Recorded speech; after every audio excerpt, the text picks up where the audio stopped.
Hey, this is Orianthi, and you're listening to Jim on Bass. The Jim on Bass show has teamed up with my new friends at Old Hillside Bourbon Company. I got two of my favorite bottles here, straight bourbon whiskey and the straight rye whiskey. So whenever you want to get on bass with that authentic Kentucky bourbon taste, make sure you visit oldhillsidebourboncompany.com, their social media, Old Hillside CO, or pick up a bottle at Bevmo and Total Wine. Old Hillside Bourbon Company. They'll always get you on bass. Welcome back to another episode of the Jim on Bass show. For today's very special guest, we're at Yoshi's in Oakland. She has a couple singles that have been released. One's coming up later this May called Ghosts. She's also celebrating her 25th year as a professional musician, and she's one of my favorite musicians, and I love to watch her shred on guitar. Please welcome the great Orianthi.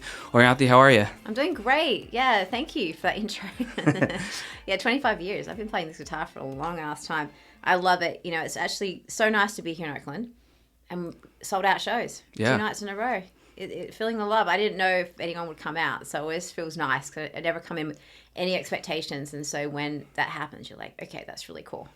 Well, it is cool to see you, and like you said, you're here playing 2 nights, so today's night 2, so it just makes me wonder, what do you do leading up to the show? Do you do any sightseeing? Do you kind of stay around the hotel? What do you do? I walked down to Starbucks, got a really strong coffee, nearly lost my hat in the wind, and then I went for a run this morning, ate a ton of food earlier.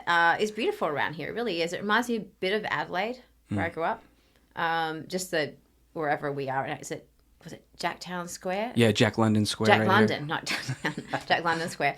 It's super nice, and I don't know, it's like very peaceful. I'm staying right by the water, so yeah, it's really nice.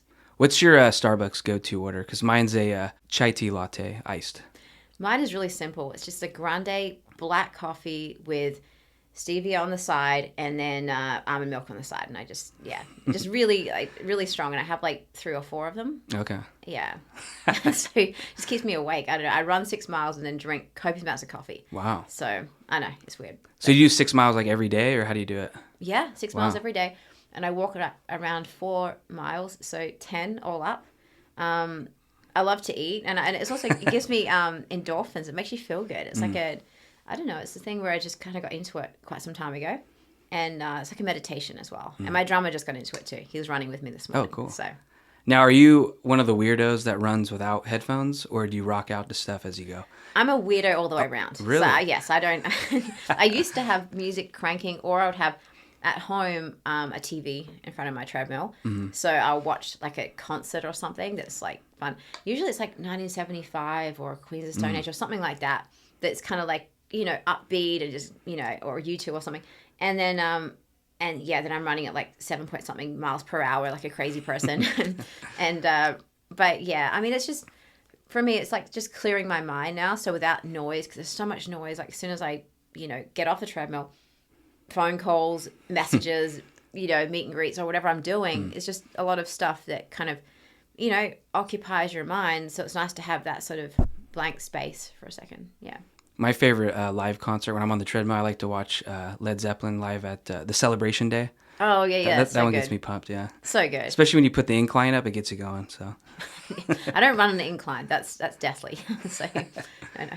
Well, trying to get to know you away from the stage, too, I think I read that you used to have like a Pomeranian dog. So do you still have dogs Pumbaa. now? Or? No, Pumbaa. She was so beautiful. Oh, my God. I got her when I first moved over to the US, and I was living in this very, like, crazy sort of apartment complex that was full of, like, a lot of celebrities would live there, and it was bright orange. I think everyone knows it who lives in LA. And so I was, like, watching the Osbournes, and they have this Pomeranian, and Ozzy was, like, yelling at this Pomeranian. I'm like, that's the cutest thing ever. I want a Pomeranian. So we went down to Beverly Center, and I bought one, and I bought another dog. And then my sister came over for a minute, and she was taking care of the dogs, like, just hanging out. She goes, I can't handle this. This dog is insane. Like, literally just tore up everything. But I loved it. I mean, as Pomeranians go, they're very loud. And they, you know, and I love dogs. And I had them in the US for, I think, like 7 or 8 years. Then I moved them to Australia, to my parents' home, which it cost a small fortune, but it was worth it. Because I kept on moving so much. And I was touring. I didn't see them. I was like out for 10 months of the year. So now I have a cat. Oh, I have a Persian, and she's, you know what? She's kind of like a dog. She's very needy too, but I love her. She's my daughter. She's very quiet, kind of. So, yeah. So do you ever take the animals on tour or no? No, every animal that I've got, and this is why I don't have kids, they're very obnoxious. They're very self-centered. They're very loud. Even when you get them, you think, oh, no, it's a cat. It's going to be quiet. You know, no. She like, you know, will start scratching things, jumping on things, you know, to be seen all the time. And she's quite something, and I love her. But my dogs, too, every animal I've had has been very obnoxious. Yeah. And then especially when with a dog, you put them in the bed and they go right to the center. Oh yeah, they take over the whole thing, yeah. Even if they're small. Somehow same with the cat. I don't know how she takes over the entire bed as well. It's like this whole situation with animals, you know. Mm-hmm. Well, back to the music a little bit. One of your new singles too, "First Time Blues," has some special people on it, right? That song, yeah. So I got in the studio at Robbie Krieger's place, Love Street Sound, which I absolutely love that studio because it's so laid back, and Robbie's energy is just he's all about the music. He's like family to me now. You know, he really is, and he always comes in and sits in, and whether it be in the booth with everybody in the control room, and just hangs out while I'm doing vocals, and it's the coolest thing. I mean, it's one of the Doors who wrote freaking all these incredible songs, and it hits me sometimes like this is awesome to have that. And the players, my band, they played on the record. Justin, and we had Carrie on keys, and we had Elias on drums, and then my friend Joe Bonamassa came in, and he was like, I'll put down some solos and stuff. Just get me a Diet Coke, and you know, and he was badass. And the whole thing came together so easy, you know. And Kevin Shirley mixed it, and I produced that. And it's great to self-produce again because you know it's funny when you move over to LA and everyone's like, you need a producer. Sometimes I used to produce my own records back in Adelaide, and I learned how to do production. I learned how to engineer, all that kind of stuff. And sometimes I just feel like doing it, you know, just to do it. Because it's like, and other times I need a producer to come in going, what do you think about this? You know, because I'm not like that egocentric like I like I need to. But sometimes, you know, you got to listen to your own, you know, like what you feel inside and how you think the song should be. You don't need somebody else to do it. Sometimes some songs call for that. And my next single, Ghost, I self-produced as well. That's coming out, and that song is very close to me. It's a diary entry, and it's a sad song, but it's very you know, like it means a lot to me. And I didn't want somebody coming in and producing that, even though there's so many great producers, and Kevin is probably going to do the rest of the record, I think now, so which is awesome. And he's such a legend. But you know, and maybe for the rest of the record, I do want a producer because I was like, I did these 2 songs or 3 songs by myself, and having the freedom of doing that is cool. But I'm like, you know what? I want to be the artist, you know what I mean? And get into those shoes for the rest of it. So. Well, I'm looking at you with your guitar. You got the cool purple guitar. Yeah, this is Jupiter. This is my main PRS that I've had for a long time. It's my workhorse. This one here has very special pickups. They're mystery pickups. That Paul designed for me, and it's like one solid piece of Brazilian rosewood. Like, so it's quite heavy. It really has a very unique sound to it, even though it looks very, you know, flashy with the design. It was painted like 3 times, so silver, pink, and purple. So it took a minute, but you can see with the finish on it, it's beautiful with my logo. And you know, it took a minute, but I love this guitar, and that's why I take it with me everywhere, and I don't leave it out of my sight because. I feel like someone's going to... I've had 4 guitars stolen. So, you know, or maybe 5 actually. Wow. And so, you know, all it takes for you to leave it somewhere or with some tech that you don't really trust, it's gone, you know, and you can't. So this one's with me everywhere, you know. Well, I also saw in an interview that when you were growing up, you got bullied and whatnot. Yeah. So it made me think about, like, when I'm in a waiting room or in a social situation, everyone always pulls out their phone and just wants to, even if you have nothing to look at, you know, just kind of like a comfort thing. Yeah. So when you're sitting there or just in a lot of scenarios, is that kind of like your comfort device when you just have your guitar with you? Yeah. If one's handy, I mean, yeah, for sure.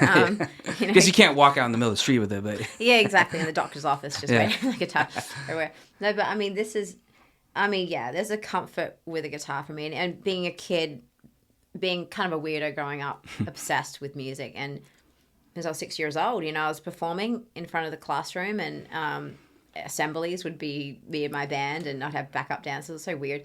And I was like, I truly believed that was normal. You know what I mean? And and everyone else was just like crazy for, because I had this strange sense of reality, and I still do, I guess. But like, you know, back then I was like, just put a band together. You know, BB King, Stevie Ray, Santana. Like, what the hell? We're listening to like New Kids on the Block. You know what I mean? Like, I don't know. So everyone thought I was weird. But yeah, the guitar for me was such an escape, and also something that it's just like, it's such an intimidating instrument too. And there's so many, it's endless possibilities, right? Of sounds and things. Jimi Hendrix was the reason why, like, he opened my mind, like, in a big way of, like, the sounds that you can create, the chords, the way that he would play, you know, and the way he, you know, his lyrics as well, they're really out there. And Santana, like, between Jimmy, Santana, BB King, and Stevie Ray, they definitely molded, like, my sound and me as an artist. Like, I just look up to them so much. So. Well, I was wondering, what's your favorite Jimi Hendrix song? Because mine is Little Wing. That's mine too. Oh, really? Okay. I was actually going to get the lyrics tattooed across my back, and quite a few times while having some tequila. And I saw some tequila over here. It's a great idea. And everyone's like, don't do it. And then there's that train. Yeah, there's again. the train. They're like, you should do it. And I'm like, every time and they're like, no, my friends are like, you just had a few drinks. Think about it in the morning. I'm like, that would be a horrible idea. That's why I have like 2 tattoos. Not to say that I regret these, but I kind of regret They look them. cool though, from what I can see. I cover them because I'm like, you know, I was never going to get a tat ever. I was like, I'm going to be one of those musicians that never gets one. And then, lo and behold, have a couple of martinis, a tattoo artist in Vancouver and Sunset, I guess. And they're like, oh, we're going to do it. And I was like, well, you know, sacred sound of the universe and a lotus flower, because, you know, I thought that is meaningful. It is. I mean, but still, I don't, yeah. Well, I was just in London a few weeks ago, and I don't know if you've been there to this area. I went to Jimi Hendrix's old apartment. You can go visit. Oh, I've never been to that. Yeah, it's super cool, and they have a guitar in a clear case, and it was the first guitar. I guess he bought like a really cheap one when he first got there. Yeah. And he actually went on and played a show. They were kind of wondering why he would, and he used that guitar, and it's still there, strung the same way. And that's so cool. Yeah, so if you're ever in London, you got to check it out. It's pretty cool I to see. definitely have to. I didn't know it was there. I've been in Yeah. London many times, and yeah, so hopefully head over there again, play some shows. It's been a minute. Okay. Yeah. Well, since I'm a big music fan, Cindy Blackman Santana, I got her sticks after a show one time. Yes. My first concert. She's awesome. Yeah, the she's best. great. She's the best. And my dad took me to see Cheap Trick. That was my first concert. So I got a pick from Rick Nielsen. Rick, he'll probably throw it at you. Yeah, it hit my ear, and I thought someone like flicked my ear. I hit it in my forehead. He's got such a good aim. I Yeah. don't know how he does it. But Well, do you have any special like music memorabilia through your life so far then, or? a lot, actually, from different people. God, I got one of the first gold records of like Stevie Ray's. Wow. From, I guess, it was management or somebody gave it to me. I don't even know. But Man. yeah, in step. So I have that on my wall. And I have, I got to play with Hart a long time ago, Barracuda. And Nancy gave me one of her scarves. So I Wow. have that. And then I have Santana is like my, like literally he's like family, like an uncle or other dad over here, you know. And he's given me quite a few different things, like just shirts and things. And Prince, you know, from street artists out in San Francisco here and whatnot. And then, God, yeah, I got Steve Vai, when I was really young, sent me one of his guitars, a gem, when it first came. I think it first came out, the white one. It's really beautiful. Wow. And he's a dear friend. He's like an uncle as well. Many things I've collected, you know, over the years. I can't think of all of them, but like really meaningful things, you know, and yeah, I mean, it's just a thing where like when people give you stuff like that you look up to, you just go, man, like that's really sweet. And it's like inspiration to like, you know, every time I play that guitar or, you know, just, you know, put things around my place for sure. Well, one last thing on your guitar, since it's purple, makes me think of Prince, very Prince vibes. Mm-hmm. And is it true you jammed with him and Sheila E? Yeah. Another Bay Area person, Sheila E. Absolutely, yeah. So Prince and I became friends in 2006, and we were friends all the way up until he passed. And he would check in with me all the time. We'd hang out and jam, and he wanted to produce my first record, but the label didn't want him to. It was really weird. And then he would always invite me out to just like jam, and it would be crazy hours. I'm like, did you ever sleep? It was like 4 a.m. One time he was like, he went on at like 3:30 in the morning, 4 a.m., right? And then afterwards he goes, going back to my place, the band's coming too, let's go back and jam. I'm going, next day I had like stuff on, so I couldn't do it, right? I had to say no to Prince, right? But I couldn't for the life of me. because I was signed to Interscope, and they had me do some, I don't know, it was interviews and stuff like that. And it was wild. Then we went to a jazz club and hung out. But Prince was such an incredible player. I mean, that Super Bowl performance, he called me the day after that performance. And when you're singing Purple Rain and it starts raining, I mean, that's just classic. It's like you literally, you know, it's like he controls straight the weather. line to God, you know what I mean? Like, that's crazy shit. And then, you know, we just were friends. I mean, he was such an innovator and somebody who has such confidence, and he really stood in, you know, that light of not arrogance. It was really strong confidence as an artist. Of he played every note like he meant it and sang like he meant it, and he knew exactly what he was doing. And it was kind of not premeditated, but he just knew. And it was like Michael Jackson, like this similar, you know, kind of thing where they would manifest things into reality. And I always believe in that. Like, you have to think really big, like all the time. You never, you know, people that go, oh, that's the reality of things. I hate when people say that. It's like, that's the reality to right now in this moment of things. But like in 2 minutes, things could change incredibly. Like, you never know. And so, because crazy shit has happened to me over the years where it's kind of like, wow, how did that happen? And most people are like, it's not reality. That'll never happen. It's like, but if you keep your mind and your heart open, anything can really happen, you know? And I think, so closed-minded people annoy me more than anything in this, like, not more than anything on this planet, but that's one thing I don't keep around me, are people that have these, like, you know, really grounded, but like, kind of, like, they're too on the ground, you know, about things. It's like, you should be open-minded and go dream big, because that's the only way, like, you know, you should live life. We live once, you know, so you got to do it. Got to just be wild and be you know, so, yeah. Well, I was thinking about you because I was at the Hollywood Roosevelt a few days ago, and I thought I heard you said you saw Prince play there, and I was just looking around. That's where we jammed. Okay, because I was looking at the ceiling, I was like, the acoustics can't be good in here, but it would have been amazing. It was weird.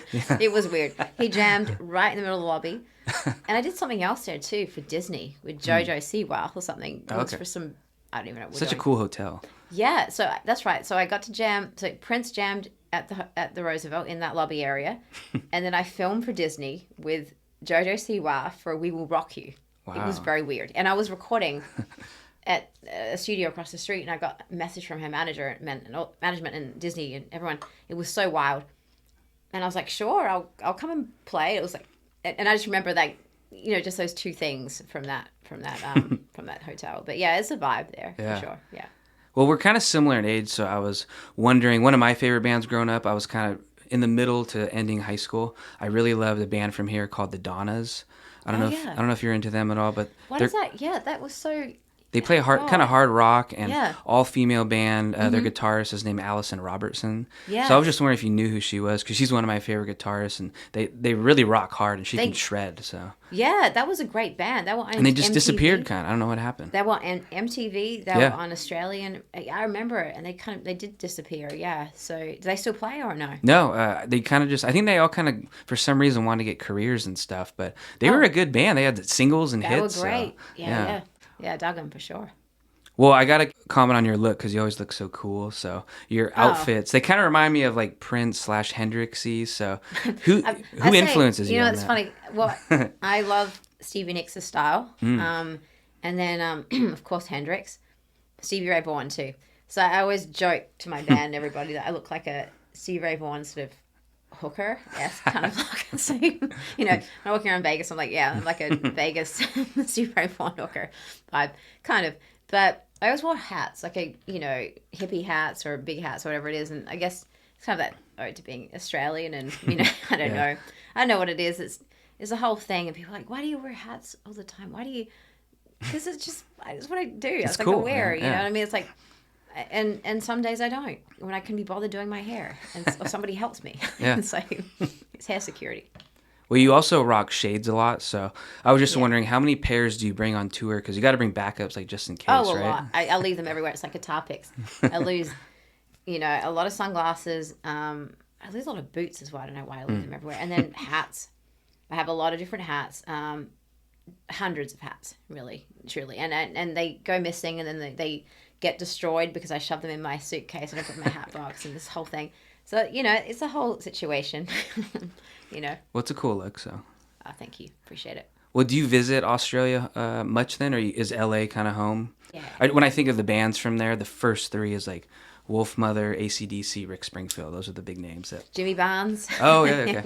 Yeah, Tommy Emmanuel. There's so many. But yeah, I mean, Savage Garden as well. Oh, really? Yeah. I like them. But yeah, no, I've been a terrible daughter, terrible friend to everyone in Adelaide.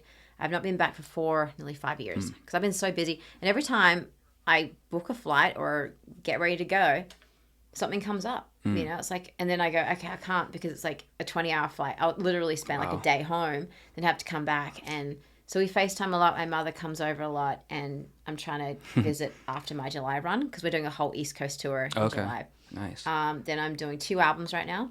So very exciting. Doing my own like solo record with my band, and also doing a project with incredible Cindy Blackman on drums, Rhonda Smith on bass, and Eddie Kramer's producing that. So wow, okay. Yeah, it's really, really cool. And we just started writing songs, and we're getting back in the studio next week. And I mean, what an honor! What a it's very you know, how should I put it? A lot of joy and a lot of great synergy with between myself, Rhonda, and Cindy. We're friends, you know, so that, and we respect each other. So when we're on stage, everyone has such a strong like presence, right? And we all honor that. And yeah, I was gonna say it's intense. It's intense, yeah, because you know Rhonda goes off and she solos, and then Cindy plays, and then you know I play, and then we there's a certain fire to that. So I'm really excited about what's to come with that project and the music that we're gonna get finished. Well, some of it anyway. This next session, and then put it out to the world. Awesome. Really Yeah, cool. I told you Cindy, friend of the show, so it's cool to hear that you guys are working on awesome. something together. Yeah, definitely one of the best. So. Well, another thing about you too, I told you before we started, I saw you at the Whiskey, and you did that Sammy Hagar tribute. I thought it was so cool because I kind of looked over and you were kind of led to the stage, popped up, played Rock Candy, and then you kind of disappear into the night. So you had that Prince energy. So it was cool to see. Into the night. The Whiskey's such a hang. I'm actually playing there on the 18th of May. So with my band. Awesome. It'll be so fun. And my new single Ghost is coming out on the 31st of May. So excited about that as well. But the Whiskey is such a historic kind of place to perform at in LA since I've been living in LA for nearly 20 years. So it's cool to go there, and it's great to go by and see your name up on that thing. It's just cool. I don't know. It's got a vibe. So. I was talking to a photographer there, and I told him it was my first time there, and he said, yeah, over there is where Janis Joplin had her last drink, and he said over there that's where Jim Morrison peed into the crowd, like that famous scene. So, yeah. So it's kind of cool to think about. So much stuff has gone down there. You know, Yeah. I've had some crazy evenings in there. Nothing, you know, like that, but it's been it's been wild and situations. You know, I mean, you know, in LA, it's crazy. Like in my early 20s, growing up in Hollywood and going to parties, whether it be my own parties I put on or attending them. Some of them I can't remember. Some of them I can. But now, you know, I live a very healthy lifestyle, and it's different. But I still go out. Sunset Marquee is my place because it's more low key. Sometimes there's jams there as well, but usually the bar, you just catch up with friends. And even if I go there alone, I'm going to see at least 5 or 6 people that I know, you know, who's just hanging out, getting a martini or something. So. And then they'll see the hat and the outfit. Oh, that's Orianthi over there. That's like crazy Australian. What's she doing? Let's go bugger, yeah. Well, since we spoke about Hendrix, I saw a little tidbit. Your dad is a left-handed guitar player, right? So I thought that was kind of interesting. So I started left-handed. I actually write left-handed. So okay, that was my next question. I'm a lefty too. So. Oh, yeah, so ambidextrous, like, I guess. I don't know. And then I went to a Greek school that told me that it was bad or evil to write with, not evil, I don't know, it was just bad, to write with my left hand for some reason. Maybe it was just a teacher. I don't really know what was going on. But she was just very strange to me. I don't know why. She always sent me out. I did bad. I guess I was disruptive in the classroom, but she would always put me outside in the rain. Like, I would just be like sitting, and I don't know what I did. I guess I was just loud or doing something, you know. And then she would tell me off for writing left-handed. So then I was like, okay. So I started writing right-handed. And then she'd be like, oh, it was a lovely day today. You know, like, Ori wrote this whole thing right-handed, like I was a good child. I'm like, okay, so weird. My dad was like, you should probably learn how to play guitar right-handed because, you know, you have more choice in guitars, which is true. Very true, yeah. But, yeah, my dad's a great guitar player. Tons of guitars around the home. I got my first PRS when I was 11. I was very grateful to have one because, I mean, they're not inexpensive guitars. And then I worked very hard and I played in cover bands 3 nights a week, quit school. And I felt much happier doing that than being in a classroom. Yeah, So. that sounds better. Right. So. Well, I know you listened to your dad's records growing up, and it's obviously you kind of have that little bit older influence in a way, and that's kind of how I am. So I feel like we have better taste, overall. I think so. It's the thing. So when you grow up listening to vinyl records, and I mean the radio is cool, and I love a good song. I mean a good pop song is, I'm a big fan of songwriting, but ultimately, listening to Jimi Hendrix, listening to Cream, listening to Fleetwood Mac, all that stuff in my mum's collection was like Sinatra and country music, but it was great because it's such a two different worlds. But growing up listening to that kind of music, you definitely, it's just freaking good. That's why I'm so honored to be working with Eddie Kramer because the records that he's, made. And we actually, it's like analog is such a big thing for me. Like I love the sound of that. Pure.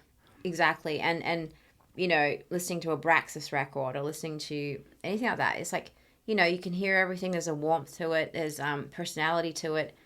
It's honest. It makes you feel calmer as well. It makes you feel more centered. Whereas now you put on music and it's very static sometimes because we're listening to it through our phones and, all that.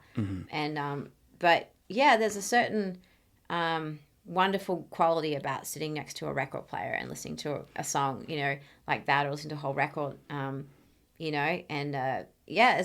for me, it's all about the vibe. Getting inspired is everything. Well, I'm excited to hear your new music that is coming out soon, also that you're working on. Thank you. Yeah, it made me wonder too about one of your songs, Frozen. I thought there was like 2 things going on for me. Like it almost sounds kind of like a Hendrix riff. Yeah. And then would you ever sing, or are you ever influenced by like country music? Because I almost thought you had a little bit of like Carrie Underwood in there. Yeah. If I'm not out of line to say that. It's so funny. Like some people are like, you should go country. And I guess growing up listening to my mom's country records, I'd be singing along to country and then playing guitar along next to like Braxis records or Jimi Hendrix. So yeah, I did listen to a lot of country and I guess I don't know, it's just a thing that, and I'm a big country music fan. I really am. I spent a lot of time in Nashville and I love Carrie Underwood. She's a friend of mine, but yeah, I mean one day I may make a country record. I don't know. Well, I know you started writing songs at a young age, so do you ever look back and laugh at maybe what you were writing about, or do you have any of the pieces of paper that you might have written lyrics on, or? When I was younger, yeah, I mean, there's so many songs I would write. Like since I was 6 years old, I had the first song I ever wrote was "Spin Your Jackets Around," and I had everyone spinning their jackets around because I hated the blazers that we would wear going to college. Like there were these horrible, like heavy. The material was horrible, so I was like, take them off and spin them around. So I'd be singing that during assembly and have everyone take their jackets off. It's like, but that was kind of like the first song I ever wrote, I guess. And the other one was I bought a teddy from Kmart and I was pissed because I gave it to my sister and I wanted it back. So it was an angry song. It was actually a nice song in the beginning, then it got angry towards the end. It was weird. But it's funny when you look back on songs that you write and you go, yeah, that's completely childish and so... Innocent, Yeah, and I haven't grown up since then, really. So... Well, when you think about all the guitars you have, too, I had on Lenny Kravitz's sax player, Harold Todd, recently. Yeah. And he told me he has his saxes, his flutes that he has. He names all of them. So do you name your guitars or anything like that? I name all my guitars. And this one's called Jupiter. Jupiter, okay. Yes, and because it's kind of out of this world, it's like something larger than life with it. And it's very mystical, this guitar. And all my other guitars do have names, like my gold one's Randy. I have all of them. They all got different, energies to them, and they're like, I don't know, like pets. Like people. Their own personality because they have their own sound, right? Yeah, absolutely. But this is my favorite. Thinking of your dad, since his taste kind of influenced you and whatnot, he must be living his rock and roll dreams through you, right? All the cool people like Santana and Steve Vai. My dad is like such a big fan of music and he loves guitar playing, and so I'm trying to get him over here soon, but whenever he comes to shows and he goes, whenever Santana will play over in Adelaide, he'd go see him and Steve Vai and all that. But yeah, he absolutely is such a big supporter, and my mum as well, so yeah, absolutely. Cool. I love it. So when I think of like some of my favorite guitar players, I'm just wondering, is there anyone out there that you want to collaborate with that you haven't? Someone who's like new and really cool. I love Marcus King. I think he's awesome. Okay. One of my favorites right now because he has this soul to him that he's a hippie and I met him and his wife at the Music Cares I just did not too long ago, and he's so he's just all in it for the music, and he's such a, I don't know, he's not pretentious. It's real. That's what I love about him as an artist and player. What do you think about, maybe you already know him, but Gary Clark Jr.? I love him. I know he's famous, he's great. But I feel like he's still kind of underrated. He's not totally mainstream. I feel like he should be, but... Yeah, Gary is such a great player. He's got such a vibe to him. He's such a cool person too. We've collaborated over FaceTime, Zoom. Oh, okay. During 2020, we wrote some songs together. It was Dave Stewart and myself, and we were, hey, let's write a song. And it was like Gary. Every time we played, we couldn't hear each other. It was so weird, whatever we're using. But yeah, he's great. And last person I was going to ask you about, Craig Ross. Do you know him? He's Lenny Kravitz's guy. I love him. He's a white guy with this big afro. I have not. Oh, yeah. You know what? If he's on his records, then absolutely. Yeah, I think he's a and he great says player. he plays a lot. He tours with him. So just curious if you knew him. You know what? I haven't followed him too much, but his work with Lenny sounds amazing. Absolutely, yeah. So you mentioned PRS guitar. Yeah. I thought it was interesting. Carlos Santana kind of set you up with them, right? Because I know you jammed with him, and then a video of that. I think he sent that to him, or yeah. So my first record that I did when I was like 14, we sent to Santana Management, Rory Smith Guitars, and then Carlos took a DVD of me jamming with him in Adelaide to Paul, and then Paul invited me to the NAMM show. So I would be playing in the booth a lot at the NAMM show and then jamming. And that's how I got my record deal, was actually playing a show with Santana at NAMM. And there was Dave Navarro, Santana, and I can't remember who else. But one of Jimmy Iovine's people were in the audience, and I got my deal after that. Wow. It was pretty crazy. Yeah, that's crazy cool. Shit. So very grateful to Carlos always for believing in me. And Paul Reed Smith. I mean, just what incredible pieces of art these guitars are, and I love them very much. I'm with Gibson too on the acoustic end. I just did my own signature acoustic. Okay.